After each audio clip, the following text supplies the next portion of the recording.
Hello दोस्तों, नमस्कार। बात कर लेते हैं आज के दिन भर की सारी बड़ी खबरों की, जहां सबसे पहले आपको बताएंगे नेपाल का ऐतिहासिक फैसला। भारत में आतंक फैलाने वाले संगठनों की संपत्ति होगी फ्रीज। आखिरकार क्यों फैसला लिया नेपाल ने? ऐसा क्या जताना चाहता है नेपाल? क्या है इसके पीछे ऐतिहासिक फैसले की वजह है दोस्तों? लगे हाथ तो आपको बताएंगे। पहली बार एनआईए ने माना और स्वीकार किया कि ये आत्मघाती हमला था। दिल्ली में लाल किले के सामने किया गया विस्फोट, और अब जब इसको आत्मघाती हमला मान ही लिया गया दोस्तों, अब भारत की मोदी सरकार इसको किस तरीके से देखने वाली है, क्या कहते हैं नियम, आपको समझाएंगे। इसी बीच एनआईए को बहुत बड़ी सफलता भी हाथ लगी है दोस्तों, लेकिन वही जो खुलासा हुआ उसने सबको चौंका कर रख दिया है कि दिल्ली धमाके से पहले लाल किले से भी पहले प्रधानमंत्री आवास के पास गया था इस नाम का आतंकवादी। जी हाँ, इस खबर ने पूरे भारत को चौंका कर रख दिया दोस्तों। बताएंगे कौन है वो, तो वही सबसे बड़ी खबर बताएंगे। डोनाल्ड ट्रंप आखिरकार मान गए भारत की बात। इस प्रोडक्ट पर जिद छोड़ दी। भारत अमेरिका ट्रेड डील पर जल्द लगने वाली है मुहर। जी हाँ, वहीं 15,000 सैनिक ट्रंप ने कर दिए तैनात। वेनेजुएला पर क्या होगा हमला? जी हाँ, तो वहीं आपको बताएंगे बिहार में नई सरकार के शपथ ग्रहण की तैयारियां शुरू। गांधी मैदान से क्या है बड़ी खबरें। वहीं शादियों के सीजन में क्या है सोने चांदी के भाव, क्या दाम गिरेंगे या बढ़ेंगे, सारी जानकारियां एक ही करके आपको विस्तार से बताने वाले हैं। बस आप वीडियो के लास्ट तक बने रहिएगा। और खबरों में आगे बढ़ने से पहले अपने देश भारत की संप्रभुता, अखंडता और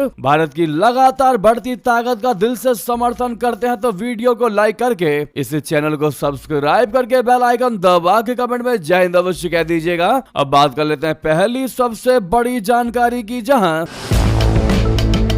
नेपाल का बड़ा ही ऐतिहासिक फैसला। भारत में जो आतंक फैलाएंगे उनके संगठनों की संपत्ति होगी फ्रीज। जी हाँ, नेपाल के बीमा नियामक की तरफ से बहुत बड़ा और ऐतिहासिक फैसला लिया गया है दोस्तों, जिसमें उन्होंने बीमा कंपनियों को कड़े निर्देश दिए हैं। दरअसल बीमा कंपनियों को आतंकवाद संगठनों और उनसे जुड़े लोगों की संपत्तियों को फ्रीज करने के आदेश दिए हैं। इतना ही नहीं, बीमा नियामक की तरफ से आतंकवादी संगठनों और उनसे जुड़े लोगों को बीमा सेवाएं देने तक से मना कर दिया गया है। बीमा नियामक की तरफ से यह कदम नेपाल को फाइनेंशियल एक्शन टास्क फोर्स की लिस्ट से बाहर निकालने के लिए किया गया है। फरवरी 2024 में एफटीएफ के ग्रे लिस्ट में नेपाल का नाम शामिल किया गया था, क्योंकि नेपाल आतंकवादी संगठनों और व्यक्तियों के खिलाफ लक्षित वित्तीय प्रतिबंध लागू करने में कमजोर पाया गया था। हाल ही में अक्टूबर के दौरान सूची में नेपाल के नाम की अवधि बढ़ा दी गई। दरअसल एफएटीएफ की ग्रे लिस्ट में वो देश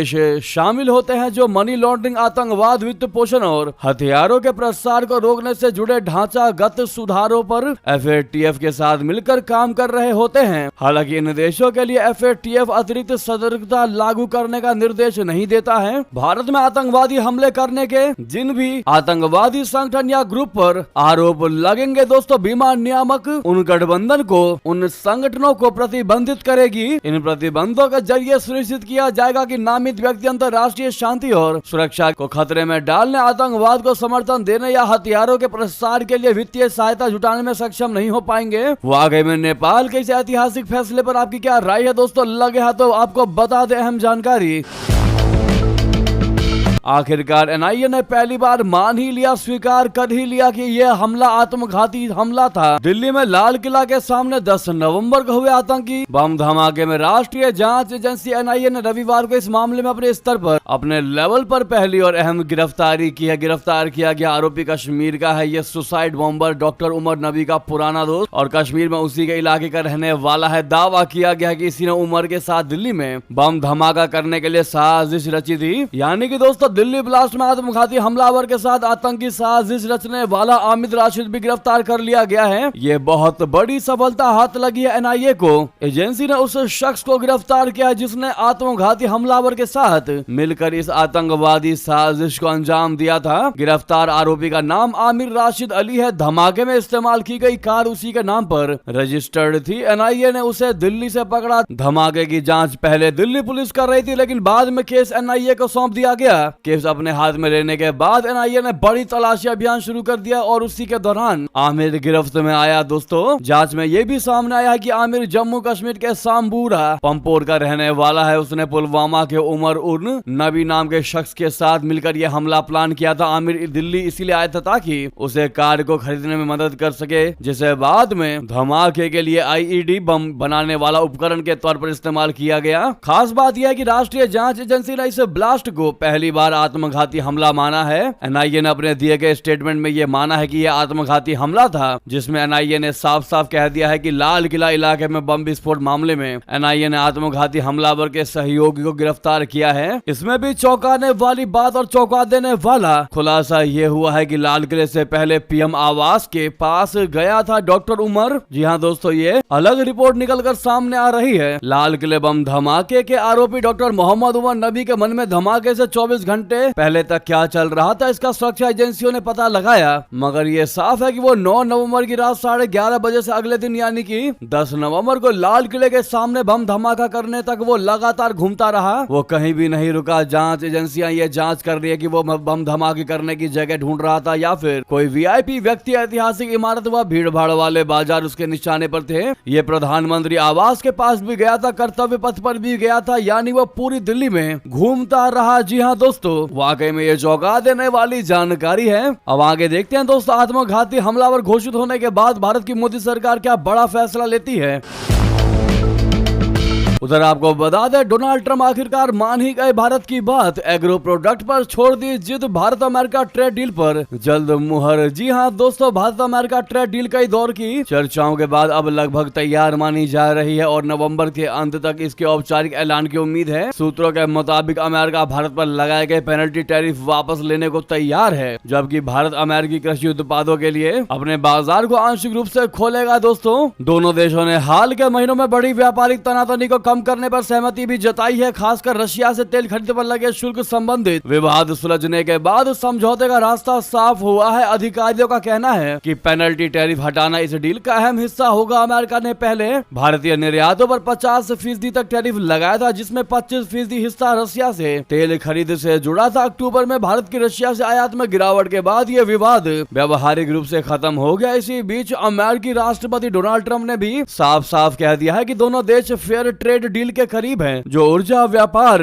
और निवेश को नई दिशा देगा। दोनों पक्ष अब पारस्परिक टैरिफ दरें तय करने में जुटे हैं, जिनके लिए 12 से 15% और 15 से 19% के 2 स्लैब पर विचार चल रहा है। दोस्तों, डील के तहत भारत अमेरिकी सोयाबीन और कॉर्न को ड्यूटी फ्री या कम शुल्क पर आयात करने पर सहमत हुआ है। यह सोयाबीन नॉन जेनेटिकली मॉडिफाइड श्रेणी में होगी, जिसे भारत उद्योग से सीधे खरीदने की योजना बना रहा है। वहीं अमेरिकी कॉर्न का इस्तेमाल भारत एथेनॉल उत्पादन के लिए करेगा, जिससे घरेलू ऊर्जा रणनीति को मदद मिलेगी। जी हाँ दोस्तों, लेकिन जो असली मुद्दा है उसकी बात करें, डेयरी उत्पादों पर हालांकि सख्त शर्तें रहेंगी। भारत केवल सीमित और प्रोसेस्ड आइटम की अनुमति देगा। तरल दूध पूरी तरह प्रतिबंधित रहेगा। कृषि आयात इस वार्ता का सबसे संवेदनशील हिस्सा रहा, लेकिन अब अधिकांश मुद्दों पर सहमति बन चुकी है। जी हाँ दोस्तों, आखिरकार भारत के सामने और भारत के लिए झुकता दिखाई दिया मिस्टर डोनाल्ड ट्रंप। इस पर आपकी जो भी राय हो बताना मत भूलिएगा। वहीं बता दें,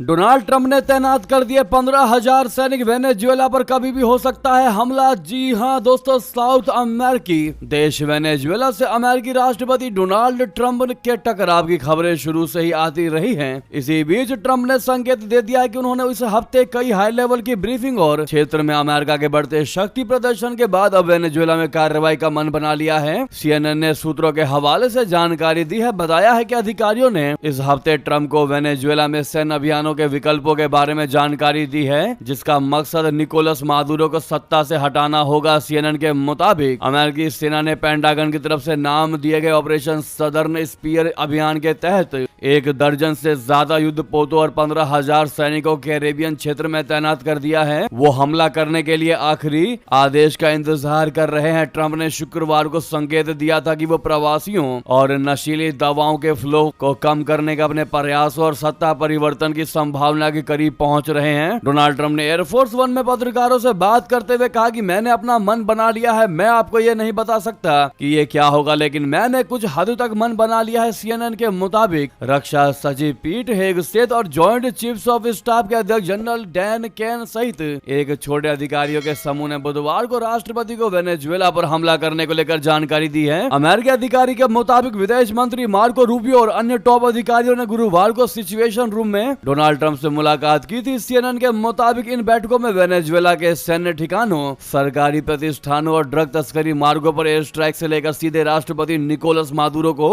निशाना बनाने जैसे कठोर विकल्प भी शामिल है। दोस्तों, अगली खबर की बात करते हैं, जहां पर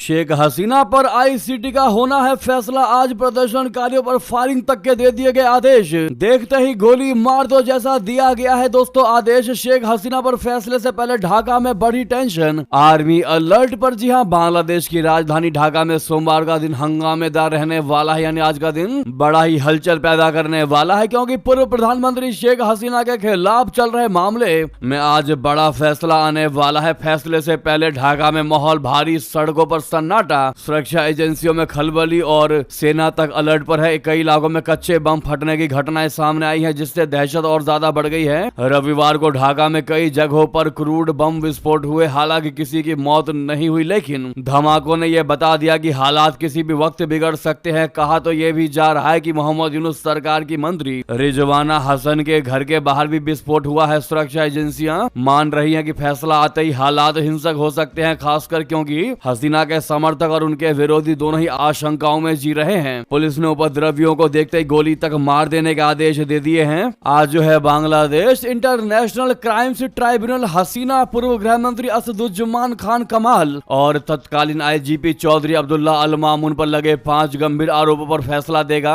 इन पर 2024 में छात्र आंदोलन के दौरान हत्या के प्रयास, मानवता के खिलाफ अपराध शामिल हैं। इसी फैसले से पहले दोस्तों हसीना के समर्थक काफी ज्यादा उग्र होते दिखाई दे रहे हैं और इन्होंने विरोध प्रदर्शन तेज कर दिया है ढाका में। दोस्तों, विशेष ट्रिब्यूनल के फैसले से शेख हसीना के समर्थकों के तेवर और तीखे हो चुके हैं। उनकी मांग है कि हसीना के खिलाफ झूठे मामले वापस ले लिए जाएं। साथ ही फरवरी में चुनाव की तारीख का ऐलान किया जाए। 14 नवंबर सुबह ढाका में अंतरराष्ट्रीय एयरपोर्ट के पास 2 बम विस्फोट हुआ। इससे पहले 13 नवंबर को हसीना के खिलाफ फैसले की तारीख के ऐलान से पहले अवामी लीग ने विरोध में पूरे देश में प्रदर्शन किए थे। जी हाँ दोस्तों, ऐसे में शेख हसीना पर आपको क्या लगता है, क्या फैसला निकल कर सामने आने वाला है? अगर आप भी मानते हैं कि शेख हसीना बेकसूर थी है और यही फैसला आएगा, तो अपनी राय देना मत भूलिएगा। दोस्तों, अगली खबर की बात करते हैं, जहां पर जापान चीन टकराव हुआ तेज। ड्रैगन ने सेनकाकू आइलैंड के पास जहाज और ड्रोन दिए भेज। जी हाँ, जापान और चीन के बीच विवाद बढ़ता ही नजर आ रहा है। चीन ने जापान के कब्जे वाले सेनकाकू आइलैंड के पास अपने कोस्ट गार्ड जहाज और मिलिट्री ड्रोन भेज दिए हैं। चीन और जापान के बीच ये विवाद जापानी प्रधानमंत्री के बयान के बाद शुरू हुआ था। दरअसल जापानी PM साने तकाइची ने संसद में कहा था कि अगर चीन ने ताइवान पर हमला किया तो जापान सैन्य रूप से प्रतिक्रिया दे सकता है। इससे नाराज हुआ चीन चाहता है कि तकाइची ये बयान वापस ले। चीन सेनकाकू आइलैंड्स को दिया OU कहता है। चीन ने कहा कि उसकी टीम ने अधिकारों की रक्षा के लिए इन द्वीपों के क्षेत्रीय जल में गश्त की। इन द्वीपों पर चीन और जापान दोनों दावा करते हैं, इसीलिए जहां अक्सर टकराव देखने को मिलता है। ताइवान के रक्षा मंत्रालय ने बताया कि पिछले 24 घंटों में उसने 30 चीनी सैन्य विमान, 7 नौसैनिक जहाज और एक सरकारी जहाज यानी कोस्ट गार्ड उसके इलाके में दाखिल हुए। मंत्रालय ने जो नक्शे जारी किए उनमें 3 चीनी ड्रोन ताइवान और जापान के उत्तर पूर्वी द्वीपों के बीच उड़ते दिखाई दिए। इनमें से कुछ ड्रोन योनागुनी आइलैंड के बहुत पास दिखाई दिए। ये ताइवान के सबसे करीब स्थित जापान का द्वीप है। शनिवार रात ताइवान ने कहा कि चीन ने एक और संयुक्त गश्त युद्ध शुरू की, जिसका मकसद ताइवान के आसपास को परेशान करना था। इसके जवाब में ताइवान ने भी अपने जहाज और विमान भेजे। ताइवान हर महीने चीनी गश्त के खिलाफ आवाज उठाता है। नेक्स्ट खबर आपको बता दें, भारत ने काबुल की तालिबान सरकार के लिए ऐसा क्या भेजा जिससे खुश हो गए अफगानी दोस्ती कि करने लगे तारीफ जल उठेगा सुनते ही पाकिस्तान। दोस्तों, भारत ने तालिबान के शासन वाले अफगानिस्तान में एक बड़ी मानवीय सहायता खेप भेजी है। अफगानिस्तान के तालिबान समर्थक पत्रकार एस हैदर हाशमी ने इस बारे में जानकारी देते हुए भारत की तारीफ की। एक्स पर एक पोस्ट में हाशमी ने लिखा कि हमारे दोस्त देश भारत अपनी लगातार सहायता के तहत 70 टन उच्च गुणवत्ता वाली आवश्यक दवाइयां, प्रयोगशाला का सामान, चिकित्सा सामग्री और अनेकों टीके प्रदान किए हैं। उन्होंने बताया कि इस खेप के चलते अफगानिस्तान की चिकित्सा आवश्यकताएं पूरी हुई हैं। इसके साथ ही उन्होंने भारत का आभार जताया है। भारत की यह मदद ऐसे समय में पहुंची है जब पिछले महीने सैन्य टकराव के बाद पाकिस्तान के साथ अफगानिस्तान का व्यापार बंद है। भारत और अफगानिस्तान के बीच संबंध एक बार फिर मजबूती की ओर बढ़ रहे हैं। इसी महीने की शुरुआत में भारत से दवाइयों की एक खेप अफगानिस्तान पहुंची थी। तालिबान के एक प्रवक्ता ने 2 नवंबर को बताया था कि भारत ने मलेरिया, डेंगू और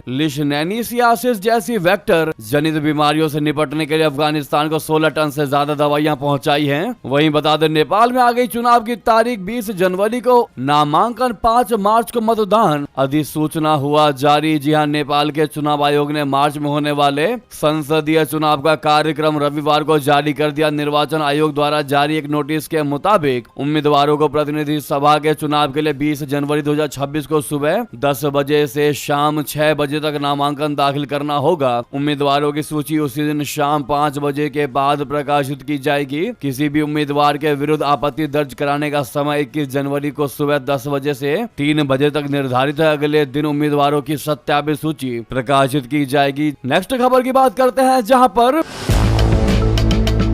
विदेश मंत्री जयशंकर जी ने कतर के अमीर से की मुलाकात। भारत कतर संबंध मजबूत करने पर दिया जोर। दोस्तों, विदेश मंत्री जयशंकर जी ने रविवार को दोहा में कतर के अमीर शेख तमीम बिन हमद अल थानी से मुलाकात की और भारत की ओर से द्विपक्षीय संबंधों को और मजबूत करने की प्रतिबद्धता दोहराई। जयशंकर जी ने प्रधानमंत्री नरेंद्र मोदी जी की ओर से अमीर को हार्दिक शुभकामनाएं भी दी। उन्होंने कतर के विदेश मंत्री मोहम्मद बिन अब्दुल रहमान अल थानी से भी मुलाकात की। इस दौरान दोनों नेताओं ने पश्चिम एशिया की घटनाक्रमों के साथ व्यापक क्षेत्रीय और वैश्विक मुद्दों पर भी बात की। जयशंकर जी ने एक्स पर लिखा कि दोहा में आज कतर के अमीर हिज हाइनेस तमीम बिन हमद अल थानी से मुलाकात कर सम्मानित महसूस किया। प्रधानमंत्री मोदी जी की गर्मजोशी भरी शुभकामनाएं पहुंचाई और भारत कतर संबंधों को और प्रगाढ़ बनाने की हमारी प्रतिबद्धता दोहराई। सहयोग बढ़ाने और नए अवसरों की तलाश पर उनके मार्गदर्शन को महत्व देता हूं। विदेश मंत्री जयशंकर जी ने कतर के प्रधानमंत्री और विदेश मंत्री शेख मोहम्मद बिन अब्दुल रहमान बिन जसीम अल थानी से भी मुलाकात की।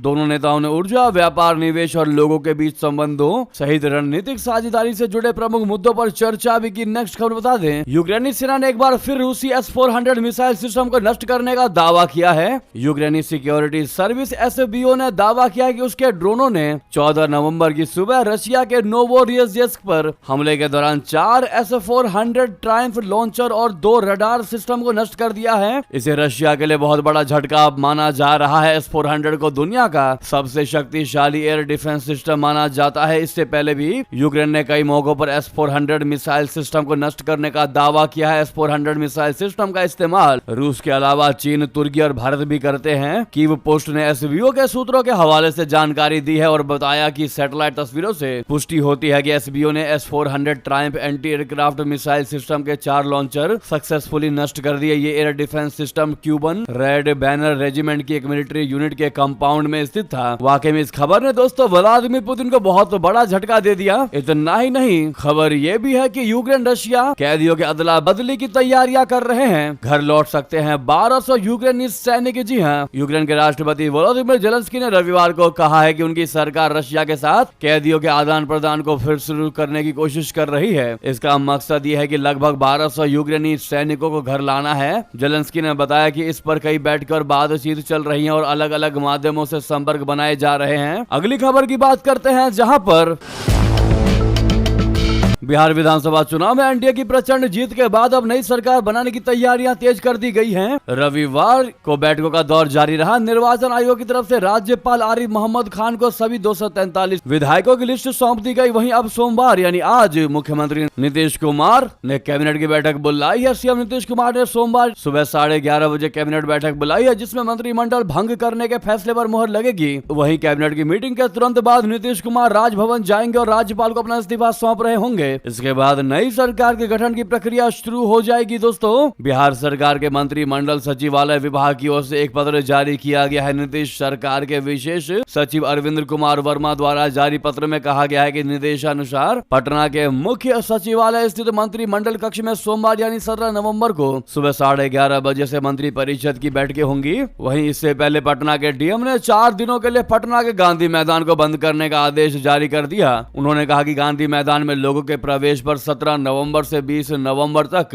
पूर्ण प्रतिबंध रहेगा। गांधी मैदान में शपथ ग्रहण समारोह होने की संभावना है, इसीलिए जिलाधिकारी ने गांधी मैदान में लोगों के प्रवेश पर रोक लगा दी है। सूत्रों के मुताबिक बिहार में नई सरकार का शपथ ग्रहण समारोह 19 या 20 नवंबर को हो सकता है। ये कोई ऑफिशियल जानकारी नहीं है दोस्तों, लेकिन कयास लगाए जा रहे हैं सूत्रों के हवाले से। ये समारोह गांधी मैदान में होगा, जिसमें पीएम मोदी जी और एनडीए शासित राज्यों के मुख्यमंत्री इस शपथ ग्रहण समारोह में शामिल हो सकते हैं। हालांकि कौन होगा सीएम, क्या लगता है आपको बताना मत भूलिएगा। वैसे दोस्तों, नीतीश कुमार ही होंगे बिहार के मुख्यमंत्री। बस एक ही ऐसी स्थिति हो सकती है जिसमें बीजेपी का सीएम बन सकता है। बता दें, बिहार चुनाव में एनडीए की जीत के बाद सियासी गलियारों में बिहार का अगला मुख्यमंत्री कौन होगा, इस पर चर्चाओं का दौर जारी है। अब तक जानकारी के मुताबिक नीतीश कुमार ही फिर से मुख्यमंत्री बनने के पूरे आसार हैं। चुनाव नतीजों के बाद जेडीयू के वरीय नेताओं की ओर से स्पष्ट कह दिया गया है कि बिहार में सीएम पद की कोई वैकेंसी नहीं है। नीतीश कुमार ही फिर से शपथ लेंगे। हालांकि भाजपा की ओर से नीतीश कुमार के नाम पर खुलकर कोई बयान नहीं दिया जा रहा है। बीजेपी प्रदेश अध्यक्ष